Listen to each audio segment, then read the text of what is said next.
Good afternoon, everyone. I'm Seal Zalkin. I'm the president of Advocates for Children of New Jersey, and I'm very pleased to welcome you to the second of our three-part town hall series on Reimagine Childcare. Last week, we talked about staffing and compensation. This week, we're talking about financing of childcare, and I think you'll see that those issues are very deeply connected. But we're very happy that you're able to join us today because we see this webinar series and our conversations that we've been having with all of you as about possibility and about looking at what the childcare system should look like. It has been an incredibly challenging year for childcare, both for programs to operate and for parents who have faced greater challenges due to remote learning and other challenges at the workplace. But a lot of good has come out of this year too. The Federal CARES Act funding not only ensured that childcare could survive, but it also created a roadmap for better policy. For example, the states using the CARES Act funding to pay for subsidized childcare based on enrollment rather than attendance was a significant policy change, and one would like to see continue in the future. And even more important, there is so much public awareness about the importance of childcare, not only to parents and children, but to our state and the economy. I think the public is now thinking about childcare in a way that they haven't before. But we have an even bigger opportunity now. Over $700 million is coming to New Jersey for childcare under the American Rescue Plan. And in a few minutes, you'll hear more details about that funding, what it can be used for. While there are still emergency issues to address, it is also the time to think big and reimagine the childcare system we want, not the childcare system we have. Your voices were critical over the last year in securing the CARES Act funding and in advocating for the American Rescue Plan funding. Many of you participated in the Zoom calls we held with our congressional leaders. We were very effective in educating them about childcare and bringing the issues that you and their constituents were experiencing at home to their attention. I think your voice is even more important now. Your experience can inform how we can best use the new federal dollars. And again, it's time to think big about the future of childcare and the possibility it presents to reimagine the system we want. That is the purpose of this town hall, and we're interested in hearing from you today. Hard to do this in a virtual event, but I know that we can have some conversation. I'll give you the logistics in a minute, but I want to start first with a poll to find out who you are and where are you from? Where are you from in part of the state? So Catherine, can you bring up the first poll? So I am participating in today's webinar as a family child care provider, a licensed child care center administrator or teacher, a parent, other stakeholder.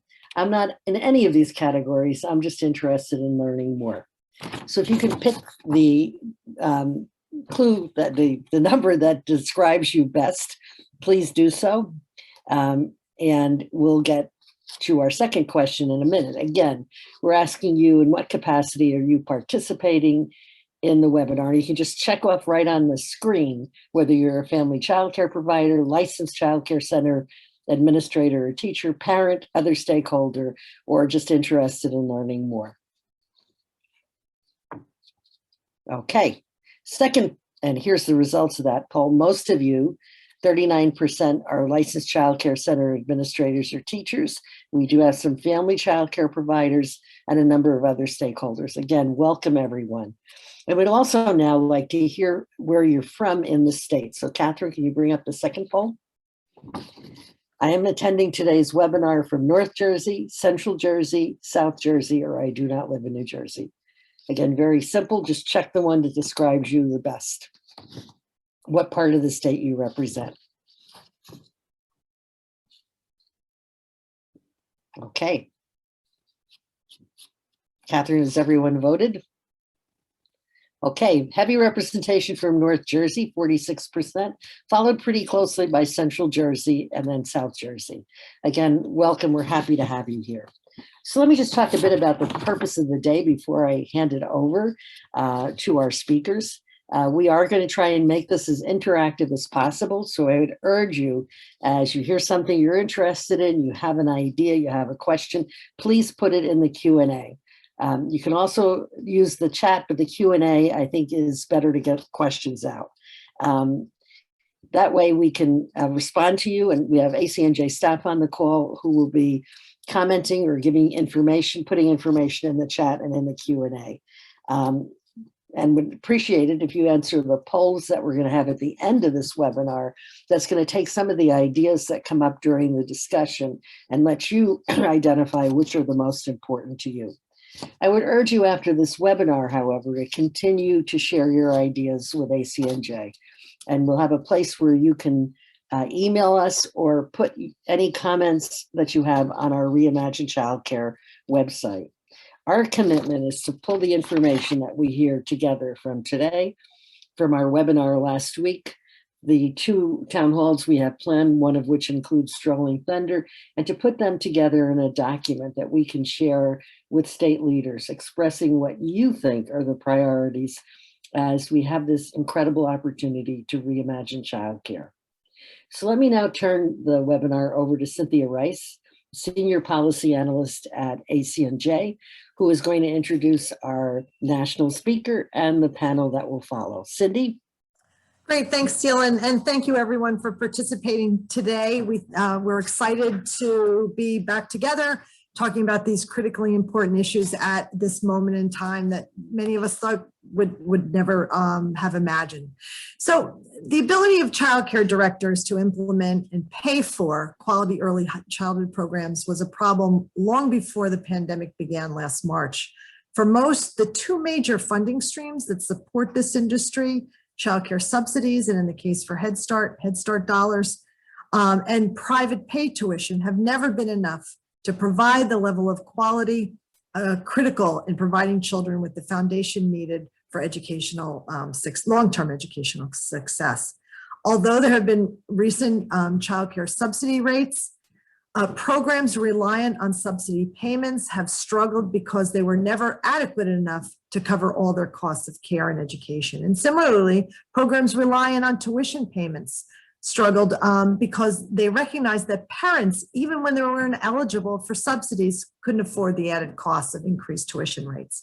And as a result, too many childcare providers before the pandemic found themselves holding things together on shoestring budgets. And then the pandemic hit. All programs, except for those caring for and educating the children of essential service staff, were mandated to close for more than 3 months last year. And while programs relying on subsidies continued to be paid at enrollment rather than attendance rate, which was a very, very sound policy move by the state, programs in which tuition was their primary source of funding saw little or no money coming in unless they applied for one of the federal grants, such as the Payroll Protection Plan. And when they reopened, they learned that their costs were going to rise due to increased cleaning supplies, more stringent health and safety measures that needed to be put in place, fewer children able to attend due to emergency licensing changes, unemployed parents, and or parents' fear of sending their children to group care. And now there is the cost of retaining and finding staff as providers find themselves competing with increased unemployment compensation and the higher wages offered by such industries as Costco and Amazon. Anecdotally, we know that there are empty classrooms, not due to the lack of children, but a lack of staff. There is no question that finding real and lasting solutions on how best to finance childcare system is a heavy lift. The good news, as Seal said, is that the federal COVID funding for childcare can provide our state with an opportunity to address those financing issues that continue to fall into 3 buckets: the emergency issues that still remain, how to stabilize the industry, and finally, to provide the foundation for building a stronger, higher quality birth through 5 system. In other words, reimagining childcare. This includes finding ways to better address those 2 most significant funding streams: dollars coming from the federal government, usually by subsidy or Head Start, as well as tuition payments by parents. By using the 2 buckets of money that were provided through the American Rescue Plan, which were the Child Care Development Block Grant, as well as stabilization aid, New Jersey can begin to address the longstanding issues of an industry that has for too long been underpaid and undervalued. New Jersey's childcare system stands, as Seal said, to gain close to $700 million from the American Rescue Plan. That's a whole lot of money. But now that we have it, how do we spend it appropriately to address those areas that we just identified, the emergencies? How do we stabilize the industry? And how do we plan for the future? As today we're focusing on the childcare financing, we want to not only identify the issues, but hear from you as to how you think these funds should be used in both the short and the long term. Your input, as Seal said, is critically important, and we're excited to begin this conversation with our national partner, Christine Johnson Staub, who is the Senior Policy Analyst at the Center for Law and Social Policy. And Christine is going to talk about what the funding means, how it can be spent, and our New Jersey CCDF plan, which is due on July 1st. Christine, thanks so much for being here in New Jersey, and we look forward to your presentation. Thank you. Thanks. Thanks to all the team at ACNJ and to everybody who helped put this webinar together. I'm very happy to be here, and I really appreciate being invited. I'm particularly excited to be on a webinar with Shernette and Amanda and Winifred and Elizabeth, and hearing from providers on how and from all of you on how you want to see this money be used, because ultimately that's going to be important. I believe that you all were going to share the slides. Yeah, just making sure. Yeah. Okay. Great. Thank you. So why don't we actually just, a note on what Cindy said, which I think is so accurate. The goal with this funding, this is a lot of funding coming into every state, and I'll walk through it. But the relief dollars available now, they'll help stabilize the field, and they'll stop the bleeding. They can be used to test new ideas for improving the structure of the system for the long term, and they can help you take first steps. But they're not even, I want to say they're not even a foundation. They are essentially there to level the ground where your foundation will be and make sure you're not building over a sinkhole. I want to just make sure that we have perspective and know that we're going to have to keep working for more funding post-pandemic to really build a system that really addresses quality, access, and affordability in a really robust way. But that said, there are some really important strategies, initial policy steps, pilots, other things that the really funds can support to move you in the right direction. So if we can go to the next slide, great. And this slide basically shows a timeline of how the child care relief funds from the federal government have come out over the past year and how they fit together, and how the most recent funds in the American Rescue Plan fit into that timeline. States are making decisions right now about how to use funds effectively within these timelines and within the guidance and parameters that they've been issued around each pot of funding. So the Office of Child Care Administration for Children and Families has issued some guidance that gives some rules, and I'll talk a little bit about that later. Legislatures also have a role in deciding how and when funds will be used, depending on the state, and obviously your state child care agency has a lot of decision making to do. And what I want to say about these timelines is what you can see. I'll just briefly say, to obligate funds means that you have a plan for them and that you know how they're going to be spent. Maybe you have a contract in place, you have a formal agreement. And to liquidate means that the funds have actually been spent. So you can see that in combination, the CARES funds, the CRSA funds, and the American Rescue Plan funds stretch out from last spring all the way to September of 2024. So your state administrators and other folks are looking at that and putting the puzzle pieces together to figure out how they can use each pot of money, when they can use it, how they can maximize that impact. And it's, ideally they're reaching out to you or getting input from you on how to do that and what's most urgent and what should be longer term. So thinking about the different pots of money in those different ways, I think is really helpful. And I will talk a little bit more in depth about each of the pieces of the funding. Next slide, please.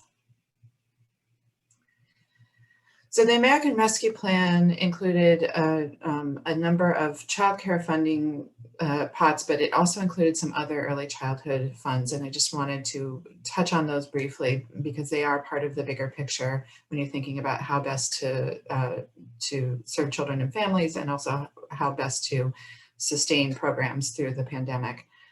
So they included, as I'm sure everybody's heard, the child tax credit has gotten a lot of attention. It has the potential to reduce child poverty by 50%, which is amazing. It also, it is temporary. It is 1 year. So I think one of the big agenda items going forward is thinking about how the child tax credit fits in, how the expanded child tax credit fits in, making sure everybody gets it and has access to it. And then how do we make it permanent so that we don't have to question whether we actually want to lower child poverty. Other pots of money, there's a state option to expand Medicaid and CHIP coverage for postpartum people who, I think it extends it to a year. I'm sorry, I don't have notes on that, but that's an important piece, both in terms of child mental health and maternal mental health. It includes $1 billion for Head Start, which goes out to grantees, to existing grantees of Head Start, and is proportional to what their grants currently are in the overall pot. So some of you may be part of that puzzle as well. And there's $250 million for Part C early intervention, $150 million for home visiting, a child independent care tax credit expansion, which can help working families get back some of the funding that they spend, some of the funds that they spend on childcare and private pay programs, and then supports for immigrant children and access to some of the assistance, some of the cash assistance to families for immigrant families, which was not in previous relief plans. So those are all just additional sources of funding, but then I'm going to get a lot more detail into the childcare pieces. Really, the centerpiece of the American Rescue Plan childcare pieces are the stabilization grants. And these are, so this was a total of $24 billion specifically for subgrants to programs, and specifically for, it's specifically available or can be available to all types of providers. So settings, home-based settings, center-based settings, school-age providers, really any provider that was registered or regulated by the state when the bill passed, which was in March. And then even if a provider doesn't meet that definition, but they, under the federal rules, would be eligible to participate in CCDBG, they can then come into compliance with the state rules, and they can still get access to these funds. So there's a lot. You don't have to have been a program that participated in the subsidy program in the past. You don't have to be currently serving a child with subsidy unless you're a relative caregiver. That's the one exception to that. And then the important thing about these funds is not only that they're designed to go directly to providers, but also that they have to be spent quickly. So I'm going to hit some of the highlights here. They have to be obligated by September 30th, 2022. So that's a much shorter timeline than the other sources of funding have had. They include a 10% administrative set aside, which is a larger administrative set aside than other sources of funding have.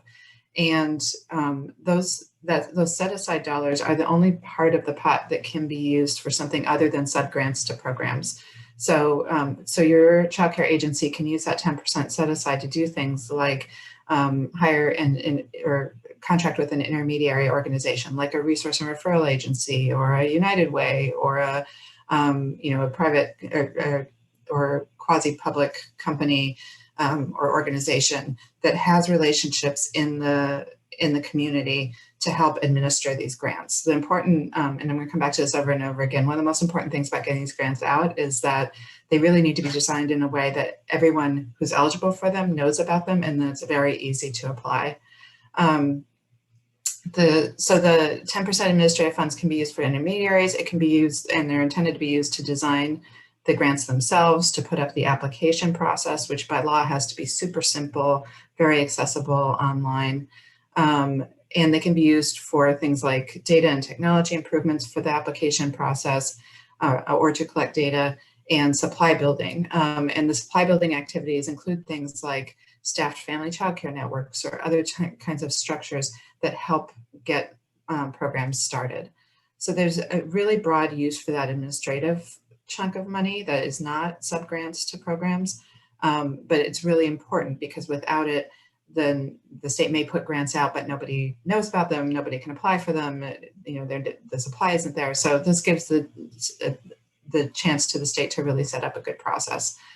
The subgrants themselves, like I said, go straight to programs, and they can be used. They can be used for personnel costs like recruitment and retention, facilities, supplies, equipment. I won't read the whole list because you can see it here, but I will highlight mental health supports for children and educators because that's been a really increasing need during the pandemic.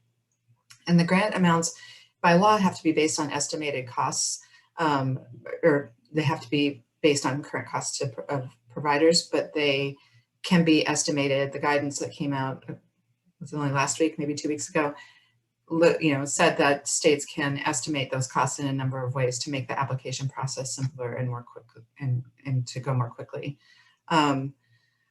So like I said, an equitable and accessible application process and outreach to communities in really authentic, meaningful ways is going to be really important and to ensure that the folks who got left out of the last rounds of grants maybe don't get left out of this one. One of the provisions of these grants is that they have to, the guidance requires that they be described in the state plan that every state has to submit for their Child Care and Development Block Grant dollars. And those state plans are due on July 1st. So every state is in process of putting those together right now.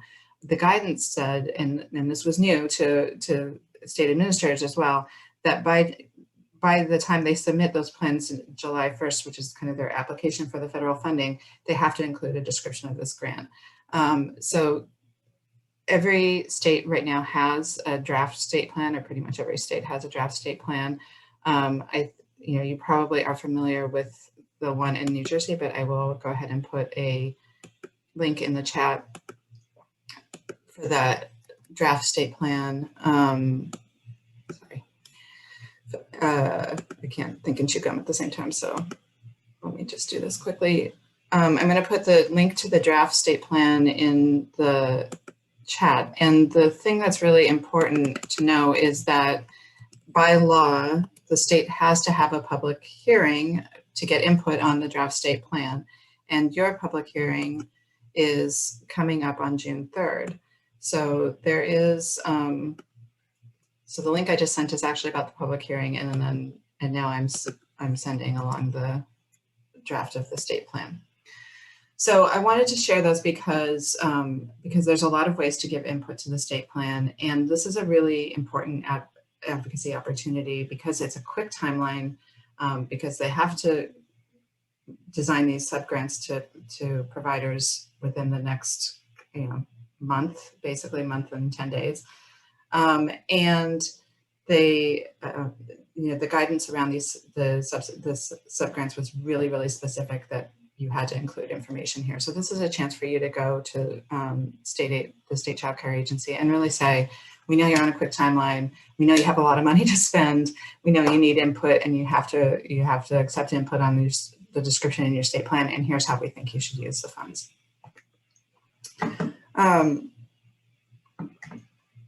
So let's see, next slide, please. In addition to the stabilization grants, there's a couple of other pots of money in the American Rescue Plan that have more flexibility. So while you can use the stabilization grants to meet the immediate pandemic-related expenses for programs or for things like recruitment and retention to help with the workforce issue and staffing crisis, there's also these two pots of CCDBG money that are much more flexible. The biggest one is $15 billion in supplemental CCDBG, which basically can be spent in all of the same ways that the CARES Act funds were able to be spent, or that the Coronavirus Response Act funds were able to be spent, which is to say they can be used to support childcare in essentially any way. They're super, super flexible. And they have to be obligated by September 30th, 2023, and then liquidated by September 30th, 2024. So going back to timelines, that's a much longer timeline than the stabilization grants. So if there are things that are policy related, like paying by enrollment versus attendance, covering co-pays, other kinds of like systemic policies that you want in place that would support families and providers in New Jersey, these funds may be the best way to go about that. They don't have any kind of, they're like regular childcare subsidy dollars, except that they don't have any of the kind of guidelines around having to spend a certain amount for direct assistance or having to spend a certain amount for quality. They're a much more open fund. And they can also be used, they can be used for childcare for essential workers, regardless of income, and they can also be used for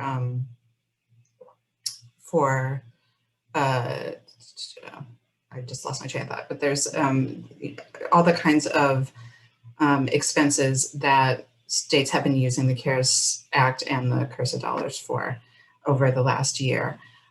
So that's a much more, again, flexible pot of money. And when you think about your advocacy goals and what the state has to decide, they're piecing those pieces together, thinking about the timelines and figuring out which dollars to spend in which way that makes most sense.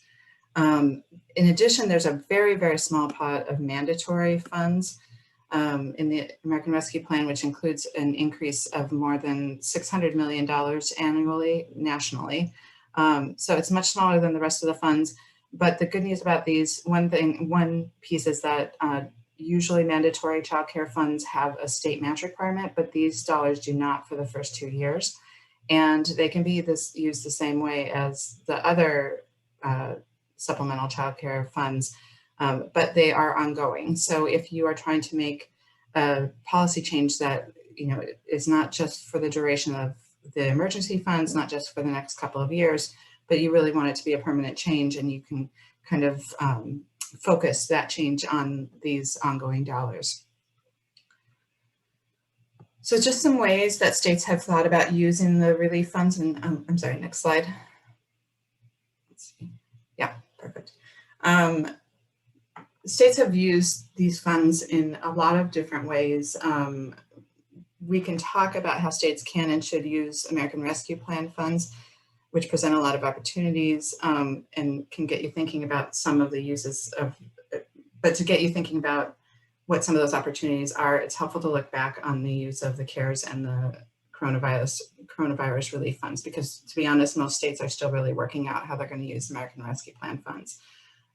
So some of the allowable uses for the stabilization grants, like I said, were mental health, providing startup costs for business supports out of those administrative dollars, and there's some facilities uses that are also allowable under the stabilization grants. So I put these examples up here, and these are largely based on what states have been doing over the last year or so. I wanted to highlight a couple of them.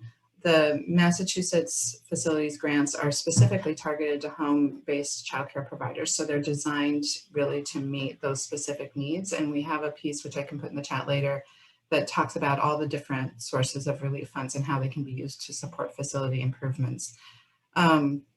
Kentucky is one of the states that's moved forward with a family child care network to deliver business supports, and family child care networks are, as you all probably know, popping up around the country as a really great way of engaging family child care providers and giving them supports, and also taking some of the administrative burden off them, and delivering quality supports and coaching and other kinds of resources to family child care providers who might otherwise be isolated. So there's some really great options here. In Nebraska, they just passed legislation that expands their eligibility, and they used emergency dollars to do that, which I think is really hard, because when in most states, if you suggest expanded eligibility, the state's going to push back and say, but wait, that's an ongoing expense. We don't want to commit to that.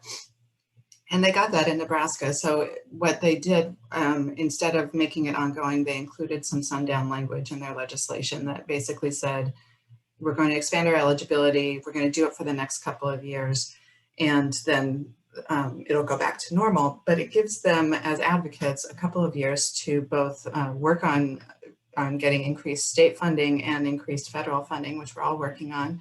And to get to, you know, as you all know, once you have something, it's much harder to take it away. So I think it puts them in a good position for making the case that expanded eligibility has had a positive impact on families and providers, and making that case down the road for continuing it. So that's a great strategy to kind of put temporary language in place. Pilot strategies are really good with the short-term funding, and it helps, again, kind of make the case later on. This has had a positive impact. We want to continue this, and you can't take this away because we know it's good. And in Maine, they use some of their funding to expand mental health consultation, which is one of the allowable uses for the stabilization grants. In the guidance of the stabilization grants, they literally say that that states that have consultation services can, in their application, give programs the option of using part of their grant funds for those services. So I realize I'm short on time, so I'm going to go to the next slide, please. And just say there's some other related relief funds. I'm not going to get into those here, but I'm happy to share slides and the sources for these dollars. These are much more flexible dollars, but also they're not in your childcare agency. So there's funds at the state and municipal level, at counties. The local governments have control over some of the funds, and then there's higher education funds and elementary and secondary school emergency relief funds. So that last bucket can be used in all of the ways that early childhood funds out of the Department of Education usually can be used. So that there's a lot of opportunities here, particularly for pre-K, but in some of the state municipality and county dollars, there's literally, there are options to actually create new supply and things like that. So those are dollars to look to, particularly at the community level. And I'm going to stop there because I'm out of time. But like I said, I'm happy to share slides, and sorry for going so long. Thank you. So that was so much information. Thanks, Christine. I'm watching the time too. And I just wanted to know, can we take 5 minutes if anyone has any questions, or can they put it in the chat? I know I did. Can the CCDBG funding in theory could be used based on enrollment rather than attendance through September of 2024, assuming that the money is still there? So yeah, some of the things on the supplemental CCDBG, it's very flexible and it can be spent through that time. And so enrollment versus attendance, co-pays, all those kinds of things, that's a good place for those policies. Right. So you're still talking about more than 3 years when you think about it that way. So, yeah. Assuming that the money is there, but that's okay. I'm happy to answer questions in the chat too. So right, yeah, okay, that sounds great. So anyway, if anyone does have any questions for Christine, she's willing to answer those questions in the chat because we have such a robust agenda. Okay, so I'd like to introduce some of our partners in the field who are living this life, living this world day to day. We have 4 amazing women, from Winifred Smith Jenkins, who's going to start us out, who is the director of Zadie's Early Childhood Centers, both in East Orange and Summit. Elizabeth Grove, who is the executive director of Haddon Learning Center in Oak Lynn, which is in southern New Jersey. I have an Oakland near me in northern New Jersey, but this is Oak Lynn. Amanda Colon, who's the executive director of Oscillero Learning Center. And we have Shanette Frey Palmer, who is a family child care provider in Patterson for We Care for All Family Child Care. So I'm going to ask Winifred to start first, and then we'll move on to Elizabeth. Thanks, Winifred. Thank you so much, Cynthia. Thank you so much again for this opportunity to speak. I would like to share with you the testimony that I presented before the Assembly of Women and Children, but is relevant to today's webinar as well. Again, my name is Winifred Smith Jenkins, and I'm the Senior Director for 3 family-owned and operated childcare centers. Zadie's Nurturing Den, located in Summit, Zadie's of the Oranges, and Zadie's Early Childhood Center, both located in East Orange. Each center has drastically different funding streams, but COVID significantly impacted them all. Let's start with our site in Summit. Zadie's Nurturing Den, which cares and educates children 0 to 6 and is solely funded by parents' payments.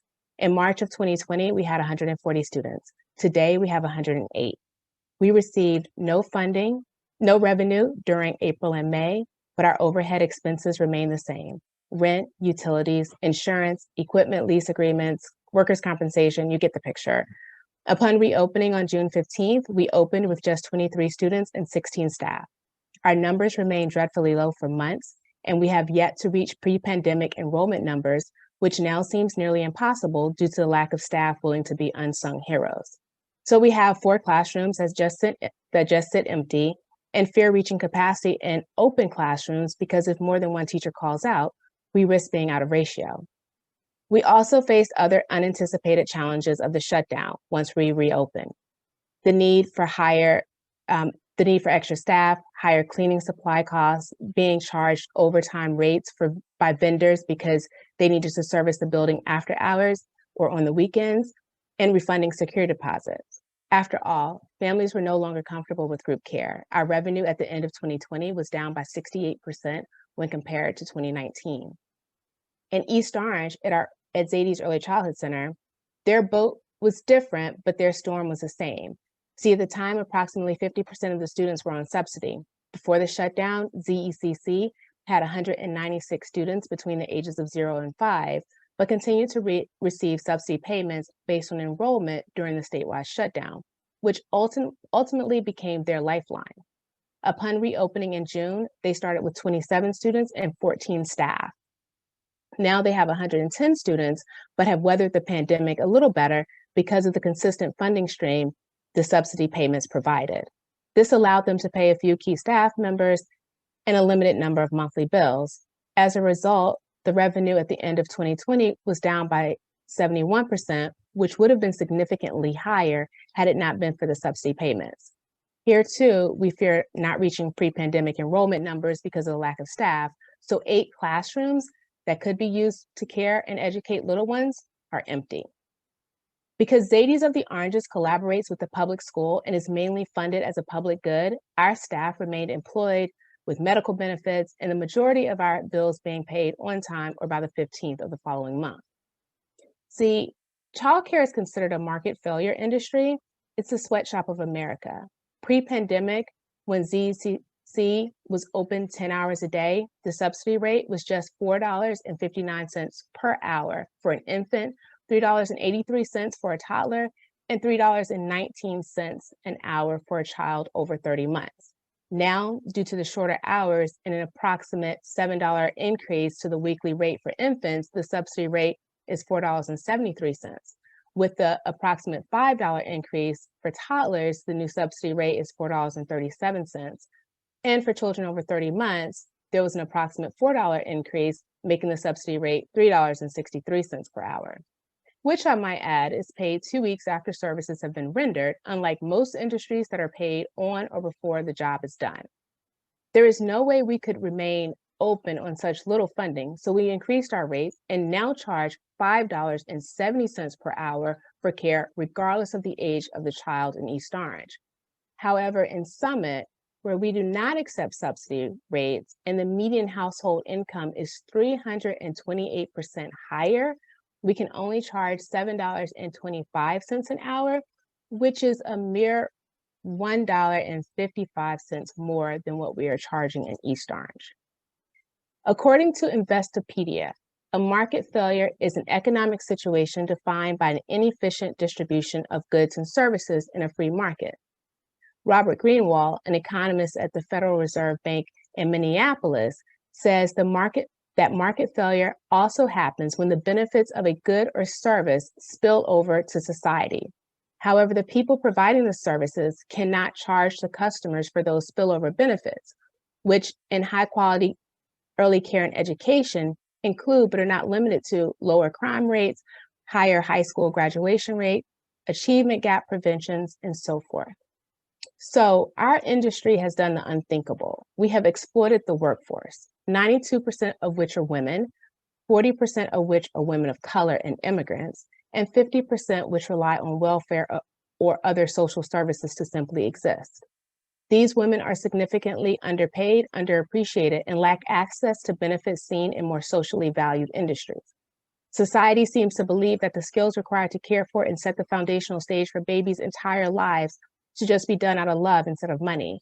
It should just be natural, creating the fragmented training, educational requirements, and low wages associated with the field. These low wages create stress both mentally and physically, the most obvious being the high obesity rate amongst childcare workers.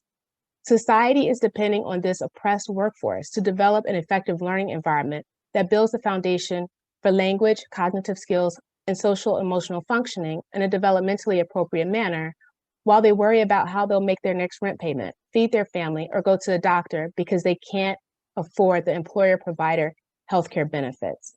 They can't even afford to send their children to the same centers they're working in without assistance from the subsidy program. So as we work to provide a high-quality environment for other people's children to thrive in, they cannot do the same for their own. But COVID-19 provides us with a unique opportunity to make the substantial and sustainable investments the industry needs to build the childcare industry back better. Science tells us that the key to quality in early care and education is a workforce, and the world now realizes that the solution to a robust economy is a childcare industry. So as we reimagine early care and education, let's not continue to do the same thing we have been doing for years and expect different results. We must use these new dollars as an investment and take bold action to immediately stabilize the entire early care and education industry, from family childcare homes to after-school and summer programs. Professionalize the compensation and benefits for the workforce, provide the time and space, but require higher educational qualifications for those working in the field. Create pathways to higher education. Build substitute pools to allow the workforce to receive paid time off for professional development opportunities, and establish a transparent and rational salary structure based on qualifications and experience. Invest in facility upgrades and repairs. Establish a pipeline of educators so providers aren't competing with Costco for employees. These are ways to build quality early care and education programs in the state. But the state of New Jersey actually knows this. New Jersey is the nation's leader in preschool education. Use the Abbott framework and apply it universally for the birth through early care and education population. Be unapologetically audacious and lead our nation again. This is a defining moment in our nation, and New Jersey has a unique advantage of leading the way. So as a provider speaking to colleagues and stakeholders, COVID-19 also provides us an opportunity to use our individual and collective voices to advocate not only for our own needs, but those of the entire industry. Let us not let our daily obligations, which are huge, overwhelming, and all-consuming, stop us from advocating for a better future for us and our workforce. We must continue to push one idea: fund all early care and education as a public good. Thank you. Thank you, Winifred, for that incredible presentation. I want to go on now to Elizabeth Grove. Elizabeth, can you? Great, thank you.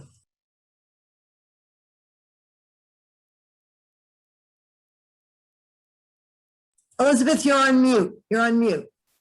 Okay, you hear me now? Perfectly. Okay, that's a hard presentation to follow, but I'm going to do my best. Thank you for inviting me to represent non-subsidy private pay child care centers. My school is a women-owned business. We were established over 18 years ago. We pay over $35,000 in property taxes a year. We support Little Leagues, library, fire department, summer camps. We do not accept subsidies greatly due to the practice of payment on attendance. I'm in full agreement that a major step forward is to pay on enrollment. It's a major step. Pre-COVID, we employed 36 staff, 17 full-time, 19 part-time, and we had an annual staffing budget of over $600,000. We have children in our school from 6 weeks to pre-K. 7 classrooms, and when we closed, we were at 102 children on our roll. Our families are typically first-time homeowners. Many have a large burden of student loan. These families don't qualify for subsidies. Since we have all private pay, though, when we closed down, we received $0. So we had $0 coming in from April until June. When we reopened, June 15th, we reopened with 17 children. We had major expenses that we didn't necessarily have going in. Investment in more training hours, increased cleaning, PPE supplies. But at the time, our revenue was very low. We did receive some grant help, but our increased staffing needs were a major problem for us. The new licensing really has been a burden. In September, excuse me, we raised our rates. We had to. We needed really to try to hold on. Today, if you look at our program, we look on the surface to be okay. We have 26 staff, and we're projecting our staffing budget to be lower, but about $488,000 this year. Our enrollment is down 23%. We're behind probably about $80,000 on the quarter from 2019. Our enrollment continues to be severely impacted, but it's not for the reasons that many people imagine. Our enrollment is impacted because of staffing.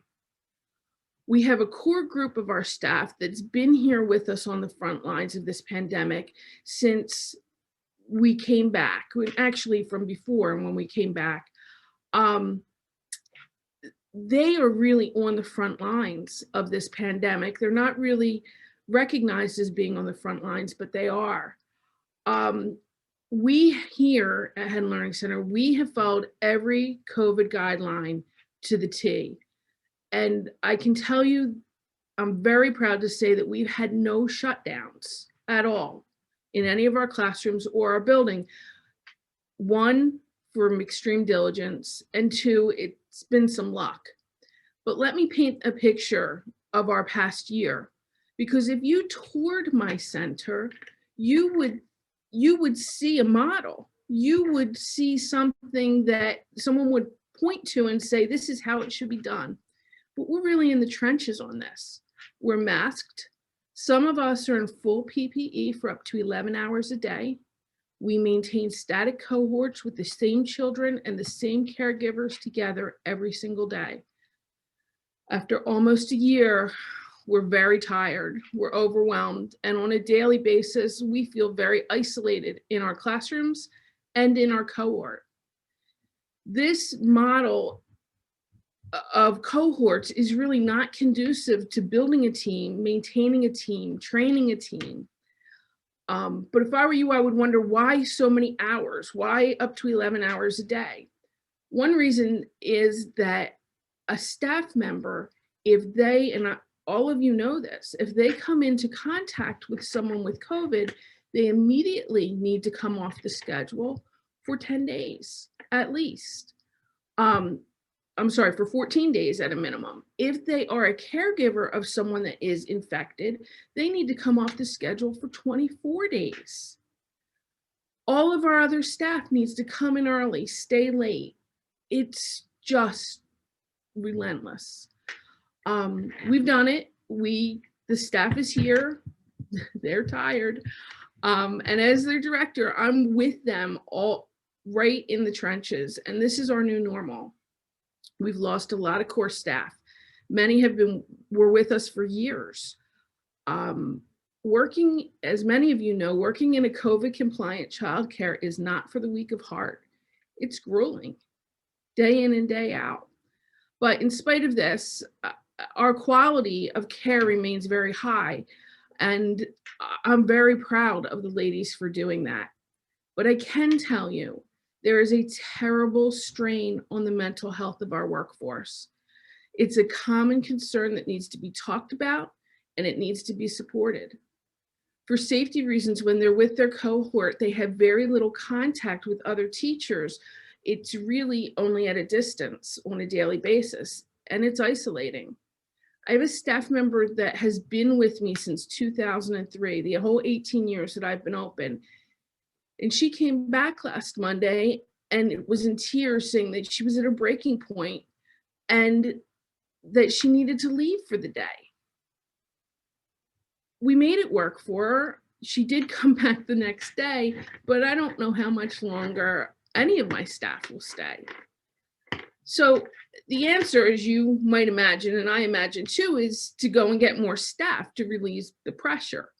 And years ago, when I would run an employment ad on Indeed, or I would receive 30 to 40 applicants in a weekend. This last weekend, I received 3. It was really disappointing.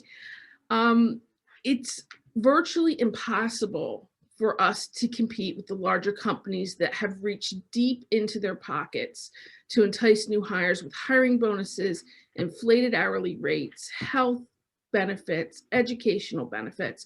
We're down in South Jersey, and this past weekend on Channel 6, Nydia Hahn had showcased all of the wonderful hiring incentives that employers are creatively offering to attract new staff.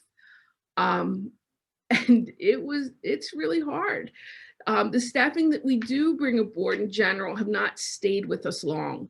I would think that it's unique to our environment and childcare, but when I speak to my peers, whether they're in construction or the auto industry or just really anything, they're telling me the same things. People are in and out at those entry level points. And there's really, it's worse than we've ever experienced before. My particular director toolbox in this regard has very few options to help the staff. We're competing with larger employers to attract high quality staff, and we're doing our best when we move forward every day. Our only tangible option at this point as a private pay center is adjust our rates to bring in less children, to pay our staff more. But when we reach into a pocket, we reach into a pocket of a young family. They don't qualify for subsidies and they're stretched to their breaking point. I just can't put it on their backs any further. So what would help us? Because we do need help, and we need help today. We need to be able to attract new staff with incentives like paid tuition to increase their level of expertise, or to pay towards their existing student loans. This would elevate the level of quality in our programs and attract high quality candidates to our classroom and make an immediate positive effect. We also need to reach out to our state licensing and reevaluate the licensing guidelines that keep the group size and the static cohorts in place. This is relative to, relative to what we know is safe in managing the COVID virus. And this will allow us more flexibility with our staffing. Right now, in a cohort with 2 children, I need a staff. And across the hallway, they have a cohort with 1 child that needs a staff. In the past, I could place them together and I would have 1 staff. It was much, much more doable than what we're dealing with now. So I also think it's very important that we look deeply into creating a pool of substitute teachers so that our staff can have coverage for 6 days, maternity leave, family leave, elder care leave, and to make this benefit available to all of state licensed providers. It would be so important to help us to provide access to affordable group healthcare benefits and mental health services that are currently too expensive and just out of reach for us as a small business to provide. This is so important, this next piece, to us that are not subsidy providers, Part of the money should be set aside to create an emergency fund in the event that we're not able to provide service due to a COVID infection shutdown. If we need to shut our schools down for 2 weeks, 3 weeks, 4 weeks for any type of infection, there should be a way that we can reach out and get some type of relief so that we can meet our bills. The public reopening and the dropping of the masks and the travel restrictions being dropped has made our job even more complicated. Since our children don't have the opportunity to be vaccinated, we face an even greater risk in our classroom with the spread of potential COVID and potential closure by the Department of Health. So it's very important for us to have some type of relief mechanism if we need to be shut down. I recognize these are all big ideas that would make a big difference, and I hope to impress upon you all that these solutions need to be applied across all subsets of the childcare industry. All staff, whether they're working for Head Start, subsidy centers, non-subsidy centers, licensed at-home childcare, should all receive equitable access to any program that will enhance their professional or personal development. This will increase the quality, attract more talent, and elevate the legitimacy of a childcare center as a childcare provider as a career. Early childhood education as a whole needs help now. We are boots on the ground, ready to serve families as they transition back to work. But we are in crisis and we need help.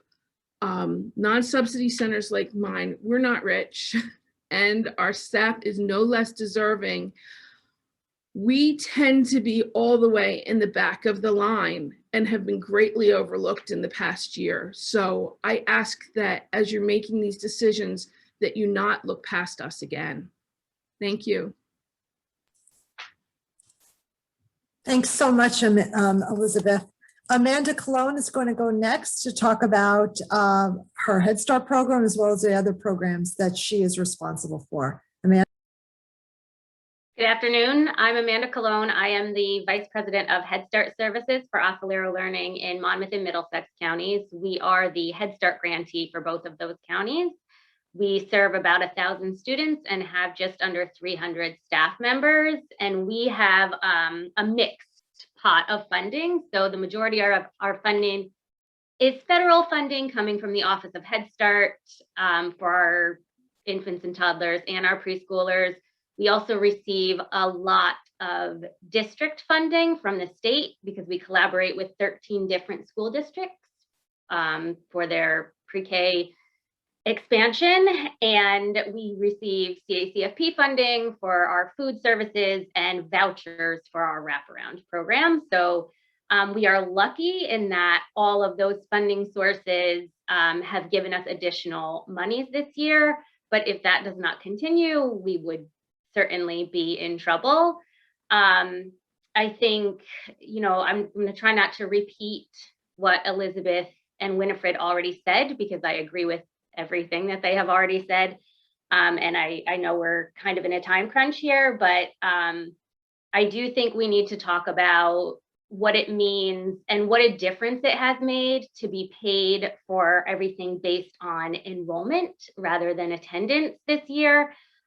We haven't had to lay off one person this year, which has been amazing, despite our enrollment being down in a lot of places. And that's because we were paid through our vouchers based on enrollment, not attendance, and through the school districts, we were paid based on our contracts rather than our actual enrollment. Many of our district slots are completely full, but we do have a few districts where we just didn't have the enrollment this year because parents just aren't comfortable sending their kids to school. And as Elizabeth mentioned, preschoolers are not going to be able to be vaccinated, as far as we know, anytime soon, which means this will continue to be a problem for us if we are not funded based on contracted slots rather than actual enrollment. So it would be extremely helpful for that to continue. There was a mention about expanding vouchers, and the biggest concern for us in our program is that we serve a large number of undocumented families in Monmouth and Middlesex counties.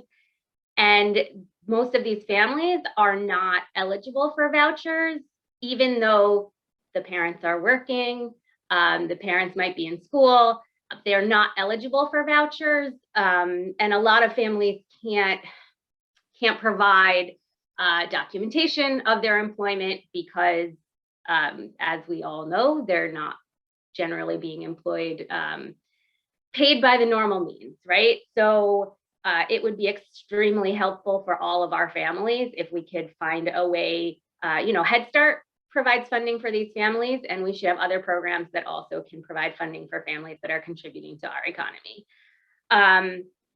The other thing for us is really the school district funding enrollment, and like I said, being paid based on our contracted slots. And Winifred mentioned setting up a Birth to 5 system that is modeled on that Abbott program. And I could not agree more. I think, we have a model program for the country.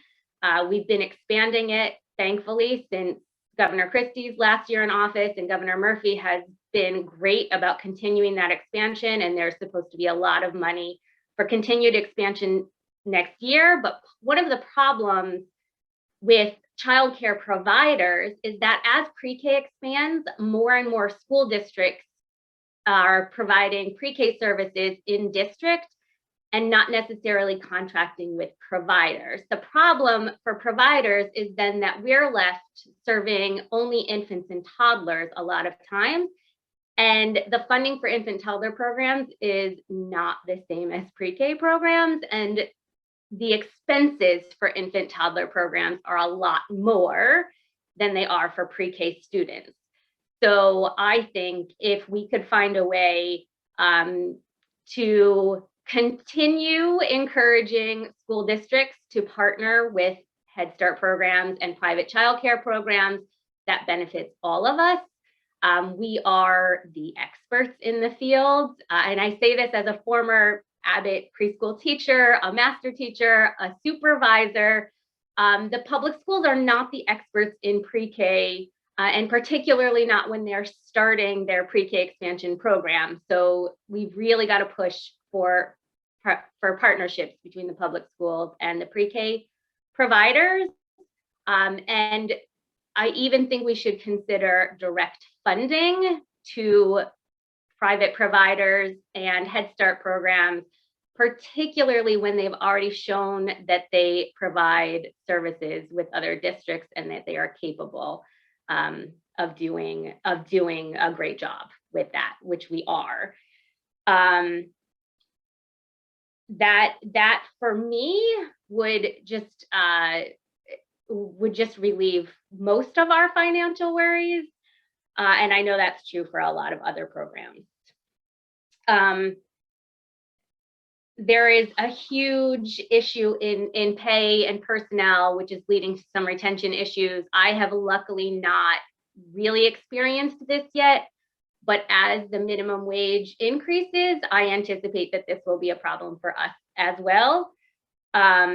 We have been able to keep up with minimum wage increases and continue to keep differentials, which is a concern of mine. If we start paying our cooks as much as we're paying our Head Start teachers, who is going to want to be a Head Start teacher or a pre-K teacher with all of the work that comes along with that, right? So this year we had to take our cost of living increase from the Office of Head Start, and we concentrated it only on our lowest wage employees because we need to make sure that they're being paid fairly and equitably. But the living wage in New Jersey, $15 an hour doesn't cover it still. So we need to continue finding ways to pay people more. And bonuses are amazing and would be so helpful in hiring, but we also have to create a pool of money that sustains living wages. It's just, we were able to give hero pay this year. We were able to keep up and exceed the minimum wage increases. But I also can't ask my higher paid staff to give up their increases for the next several years either. So if we can find ways to continue the funding that has come out this year, that's the only way to make this work in the long term. And I think as far as new solutions go, the last thing I'll talk about, which was hit upon already, is substitute teachers and the mental health issues. We used part of our money this year to attempt to create mental health partnerships in both counties with mental health providers to provide services for our staff, for our students and their families that we would pay for, because we all know that the health insurance in this country doesn't cover mental health services very well. And even though we had money to make that happen, it is very hard to find any mental health providers who even have the capacity right now for that partnership. So it's really hard to make that happen. And the reason I'm tying that into substitute teachers is because, as Elizabeth stated, when we have staff who need to be out because of COVID or because of their own mental health issues and they just need a break, we don't have other staff to cover them. And if we don't have other staff to cover them, that puts the burden on the staff that remains behind, which is just becomes a vicious cycle. So we need separate funding that covers things like substitute teachers and floaters, especially, as Elizabeth mentioned, when we can't combine classrooms, even for extended day, and you have two children in one classroom, one child in another classroom, and you're scrambling to find teachers or begging them to stay late and do extra hours. It's just not good for anybody. So I think I saw several mentions of a substitute pool, which would be amazing. School districts often share their substitute teacher list with us, but most of those substitute teachers don't want to work in preschools, or if they do come into the preschools, need so much training on what it really means to support infant, toddlers, and preschoolers, and you can't sit in the corner and read your newspaper. So I think a substitute pool would be fantastic. I think we need support from the Office of Licensing and the Department of Education to cooperate on what requirements we have for substitute teachers across school districts and childcare providers, because that's been a huge concern in the past.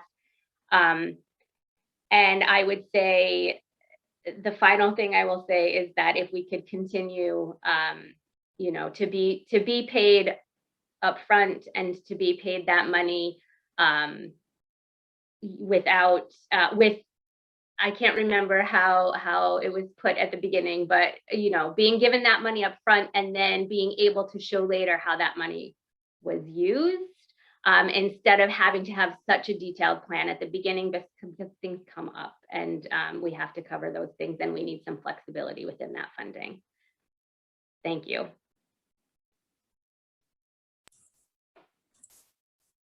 Thank you, Amanda. What great ideas from Amanda and all of our presenters so far. Lastly, we want to shift our focus a little bit to family childcare, where our friend and colleague, Shernette Frey Palmer, will be talking about some of the issues that are the same and different when running a family childcare business. Shernette, thanks for being here. Good afternoon, everyone. It's a pleasure and an honor to be here. My name is Shernette Frey Palmer, and I reside in Patterson, Passaic County. The reason I chose this profession is because, as a mother of 4 myself, I knew that I was missing in childcare for my own children, and vowed that I could do better, and I would. After my 4th child, I was moved with the assistance of my sister to start our own childcare business. And with the help and support of our local CCR&R, 4Cs of Passaic County, we were able to do so. I started my home-based childcare business as a registered family childcare provider in 2006. As a dedicated family childcare, we pride ourselves on caring for our children through faith, patience, and love. Our childcare program provides an intimate, patient, and loving environment while allowing children to learn at their own pace. Due to the needs of our families in our communities, our program is open 24 hours a day, 7 days a week, and we also provided transportation to and from school. We are a Grow New Jersey rated program, a member of SITE, NJFCCPA, the NAFCC, and we also were featured in the NACCE national publication, Teaching Young Children. For 15 years, we have been committed to providing the care that families and children need and deserve. That, like other family child care providers, meet the unique needs of families, including the accommodation of non-traditional and flexible hours, mixed age groups in a smaller group setting, and convenient care located in the neighborhood where families live. However, the pandemic has been painfully challenging due to the lack of income. We lost over half of our enrolled children due to parents working from home, as well as those who lost their jobs, which meant I was no longer able to afford staff that allows me to operate my business during the much needed non-traditional hours parents need and requested. While there was some stabilization funding that was put in place, it could not make up for the previous and existing inequities that family childcare providers face. For a full-time preschool age child, I receive $121.60 a week. That is approximately $4 an hour. This is extremely inadequate. Furthermore, as a rated Grow New Jersey Kids program, I do not qualify for tiered reimbursement. While licensed childcare centers who have been rated qualify for between $176.40 and $192.65. For the same age child, family childcare providers who are committed to improving their program quality and voluntarily participates in Grow NJ Kids are ultimately rated, are not included in these increased rates. With the new federal funding, family childcare providers and home-based care must be included at the table. Family childcare is an integral part of New Jersey's childcare infrastructure. In addition, as the pandemic continues, more families are valuing smaller group size, flexible hours, and trusting individualized relationships that family childcare providers can uniquely provide, possibly indicating that the demand for childcare will increase.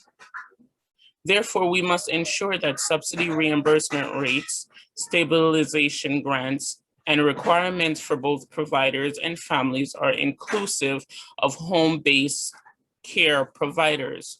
We can do this by increased subsidy reimbursement rates to home-based childcare providers and supplement with flexible grants to support increased costs. Grants should also be available for providers who do not currently accept subsidies. Tiered reimbursement rates for rated family childcare providers should also be put into place. Pay providers based on enrollment, not attendance.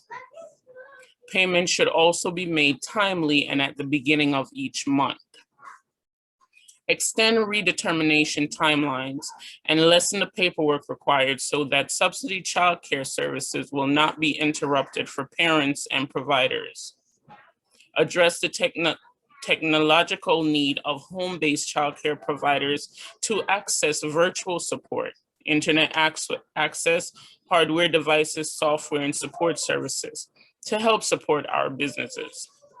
While family childcare is an essential part of childcare system in New Jersey, there has been a significant decline in the number of providers statewide. Since 2015, there has been a 33% decrease in the number of providers, and at the end of 2020, there were only 1,292 providers statewide. Investments in family childcare is a matter of equity. We know many young children of color and children in families with low income are often in home-based setting. and they and their providers deserve the same access to supports that are available to children in other childcare settings. Thank you for listening.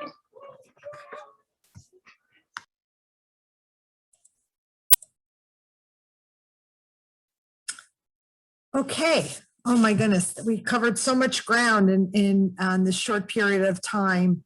I think I'm going to thank you first to all our presenters who provided a vast landscape of both issues and recommendations. And I know that the chat has been going crazy, and we thank you for your ideas. So I'm going to pass this over to Seal now for our next step. Seal? Great, thank you. And let me join Cindy in thanking all of you, Christine and our panelists, as well as everyone who's been participating in the chat. I think most of you have seen some of the comments, some of them went only to panelists, but we are keeping track of all the comments made.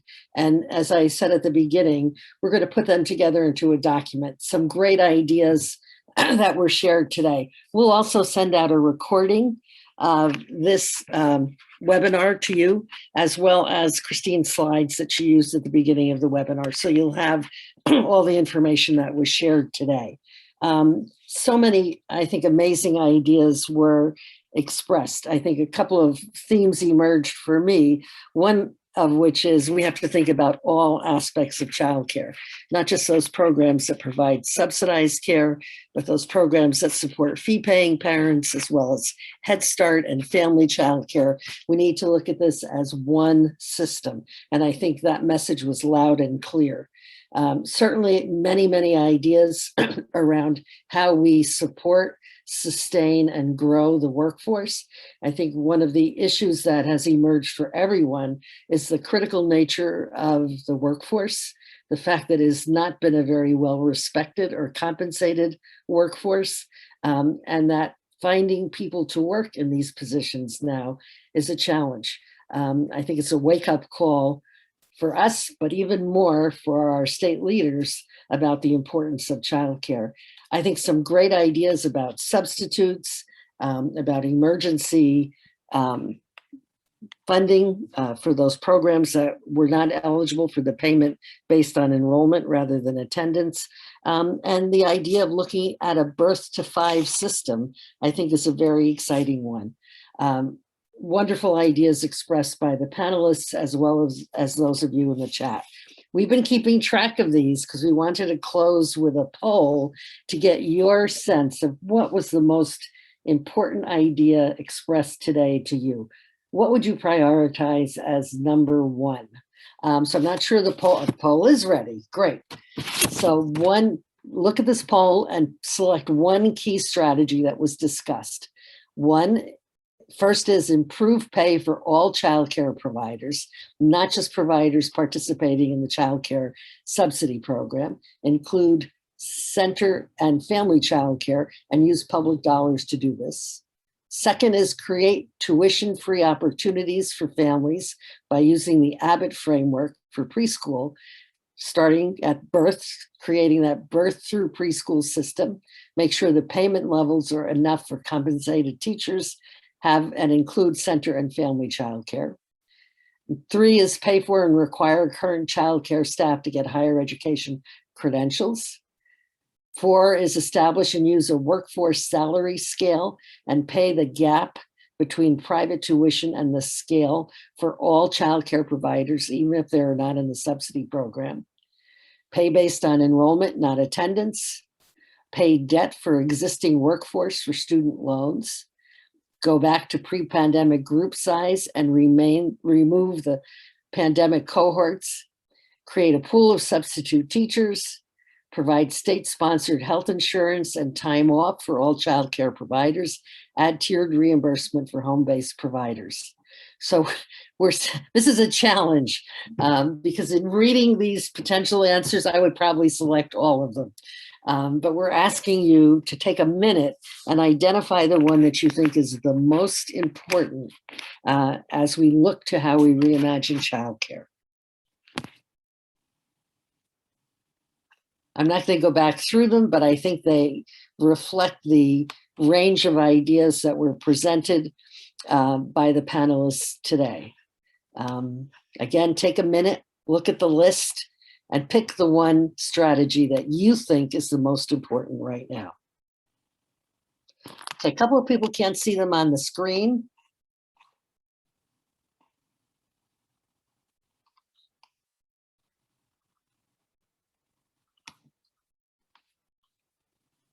Catherine, are people responding?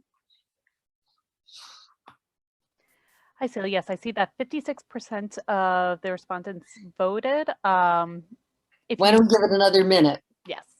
Okay.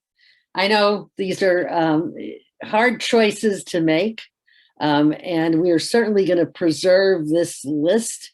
As I said at the beginning, we are going to assemble these ideas and put them together in a document to help inform, or at least share your ideas with our state leaders as they make plans for this unprecedented amount of federal money coming into the state.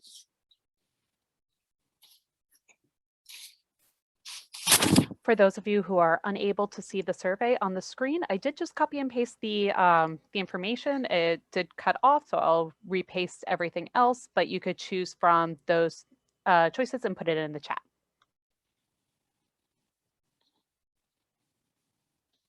Okay.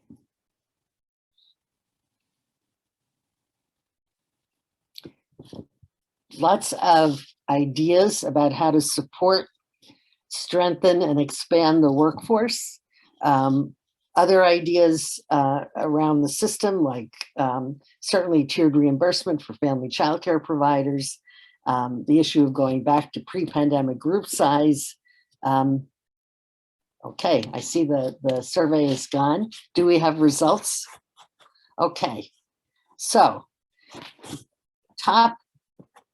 the answer that got the top support is number one, improve pay for all childcare providers, not just providers participating in subsidy, and use public dollars to do this, including both center and family childcare. That was the top choice at 47% of the vote, followed by create tuition-free opportunities for families by using the Abbott framework for preschool, starting early, starting at birth. Great. Thank you so much for your responses. Very helpful. Again, we'll reflect all these ideas and what we pull together, which we will share with you. So I just want you to conclude with a couple of thoughts, because as I said when we started out, your advocacy is critical. And I think today demonstrates that. You have the unique experience. You know what your staff, what your families are facing. You know what issues, you know the problems certainly, but you certainly know what would help resolve those problems just based on the ideas that have come out of this discussion today. And I would say, you know, you need to continue to advocate, and we commit to providing you the information to advocate. So two things. One is, and this came up in the chat a few times, this is federal money for 2 years. It's an incredible opportunity. Some of it is going to be needed, is mandated for certain things. Some of it allows us to reimagine childcare. But at the same time, as we're making recommendations about how to use the funding, we have to start building in advocacy to ensure that the state sustains it. We do not want an idea rejected because, well, the federal money only lasts for 2 years. Our advocacy has to go to our state as well to make sure that New Jersey invests state funds in childcare the way it does in the public education system. And I don't think it's too soon for that advocacy. I think that has to be part of our message as we advocate for childcare. And then second, I wanted to share some news with you. We have been working with several legislators around a package of bills to address actually some of the issues that came up today in the discussion. Cynthia Rice on our staff has been heading an initiative with a number of legislators, and a package of bills was just introduced in the legislature last week. Primary sponsors are Senator Vitale in the Senate and Assemblywoman Lopez in the Assembly. And these bills do three things. One is a bill that makes subsidy payment based on a enrollment, not attendance, permanent. Second is to create a tax credit similar to the earned income tax credit for childcare staff. And the third is to provide tiered reimbursement for family childcare providers who go through Grow NJ Kids and are rated. That has been an issue, a longstanding issue that needs to be addressed. We have been working on these bills for months and are so excited that they've been introduced. We will follow up with you, give you the bill numbers and the action we need to take to make sure these bills get through the legislature. I think all your voices are going to be necessary so that we can move this package of bills forward. So I'm happy to be able to share that news with you today, and we will follow up on next steps on that legislation in the near future. So I am going to wrap up at this point and turn it back to Hannah Kornheilner, who's been communicating with many of you in the chat, as well as Danny Glover, to talk about the survey that we are doing and need your help to do. Before I turn it back to Hannah, just thank you again for your participation. The panel was outstanding, and those of you who participated, shared your ideas in the chat, we really appreciate it. Hannah? Hi, everyone. Thanks so much for joining us again. Like Seal said, we are going to continue to advocate for all of you as childcare providers. But what is so important to help us with that is that we need data to advocate.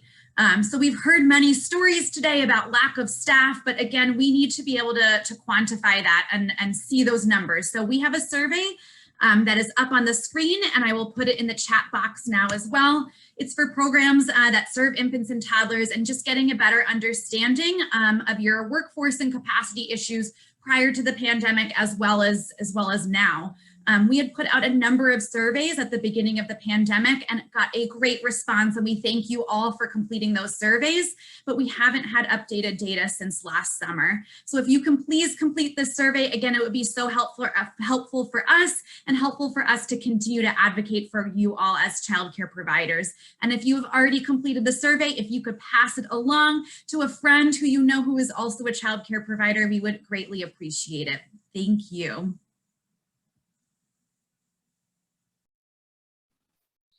Okay, that concludes our webinar. Thank you so much for attending.